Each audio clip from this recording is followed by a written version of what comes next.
So now that we've fully set up our trainee in the FLAIM trainer system, we can start our training. We're going to get our iPad and we're going to go into the simulations tab. In the simulations tab, we're going to choose an environment and a training scenario and push run. So we're going to choose, in this case, maybe a rural environment. And we're going to choose a Hayshed fire. And we're going to push run. Now this will instantly load Ned into a training environment. We'd be asking Ned to give on-scene radio messaging. We'd be looking for a size up or a 360 of this environment.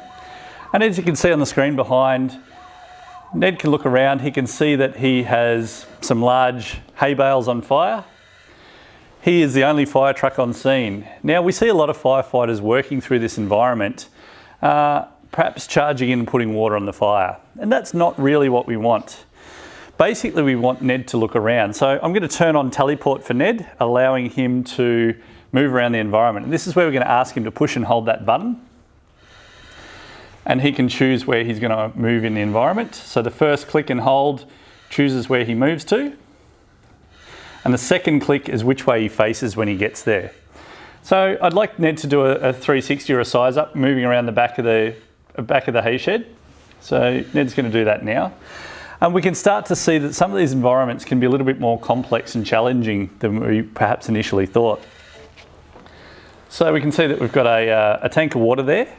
But at this point, I'd be on the radio asking for more water. I'd be looking for more appliances. And we can see there that because Ned took some time to have a look around the back of this building, that there was a gas cylinder there that levied. That's a great learning outcome. So we're going to push stop and we're going to restart this. And this time, we're going to push Ned around the back a little bit quicker so we can have a look at that cylinder.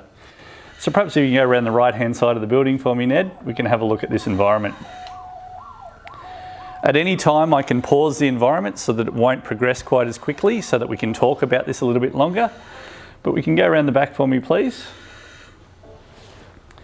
We can see, if we go around a bit further for me,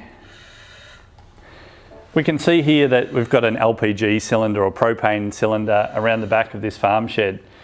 Now, at this point, we'd be going through our what ifs. If we don't cool this cylinder effectively, we're going to be causing some issues and potentially causing a levy. Ned has full control over the pattern of the nozzle or branch. He can go to a full fog or a full jet. He can turn it on and off, and he can obviously drop down his flow rate as well.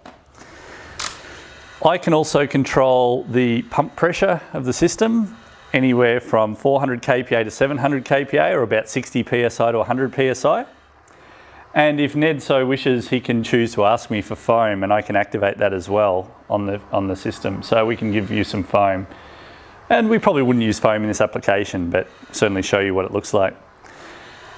This system is designed for Ned to be able to provide feedback in real time, or for your trainee to provide feedback in real time about how to approach, perform a dynamic risk assessment, and really understand what they're going to do in their role. Anything from on the end of a hose line through to incident command and control.